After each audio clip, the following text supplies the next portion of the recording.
নমস্কার বন্ধুরা, কেমন আছেন আপনারা? আশা করি ভালো আছেন। সুপ্রভাত। আবার একটা নতুন দিনের সূচনা হলো। সকাল থেকে আকাশের অবস্থাটা খুব একটা ভালো নয়, কোনো সময় রোদ, কোনো সময় বৃষ্টি, ঝলমল করছে আকাশ। আজ ছেলে স্কুলে গেছে, তাড়াতাড়ি রান্না করে নেব। ও সকালবেলা ভাতটা করে নিয়েছি, সকালবেলা ও টিফিনটা খেয়ে চলে গেছে। আর আমার এদিকে কিছু সবজি আমি কেটে রেখে দিয়েছিলাম, উচ্ছে, আলু, পটল এইসব দিয়ে একটা তরকারি করব বলে রেখে দিয়েছিলাম, সেটা এখন করছি। ও স্কুলে চলে গেছে, আমার এখন আর কোনো কাজ নেই, রান্নাটাই আস্তে আস্তে করব। রান্নাটা করতে করতে তোমাদের সঙ্গে ভিডিও করছি। আর মাছের ঝোলটা হয়ে গেছে, ও মাছের ঝোল দিয়ে আর ভাত খেয়ে টিফিনে চলে গেছে। একটু ছোলা ভিজিয়ে রেখে দিয়েছি, বিকেলবেলায় যদি টিফিনে খায় তা খাবে, আর না এলে মুড়ি দিয়ে যদি খাই, আর না এলে পারে একটু ছোলা আলু তরকারি আর রুটি এটা করে নেব।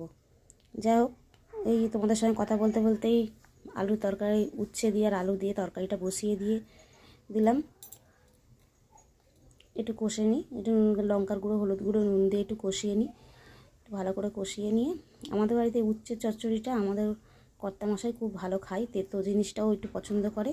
রোজ হলে কোনো অসুবিধা নেই, তেতো খুবই ভালোবাসে। যাক, আপনাদের সঙ্গে কথা বলতে বলতে কষানো হয়ে গেছে, একটু জল দিয়ে দিলাম। চলুন একটু বাইরে দিয়ে ঘুরে আসি, ততক্ষণ তরকারিটা হোক, একটু বাইরে দিয়ে ঘুরে আসি। দেখুন বাইরে এসে কি অবস্থা, মনটা খারাপ হয়ে গেল। এত হনুমানের জ্বালাতনে কিচ্ছু রাখার জন্যই।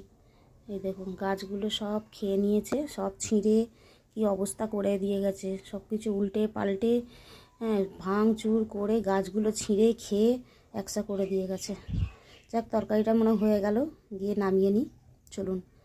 হ্যাঁ, তরকারিটা হয়ে গেছে আর নামিয়ে নিয়েছি। ভিডিওটা যদি ভালো লেগে থাকে লাইক, কমেন্ট, শেয়ার করবেন।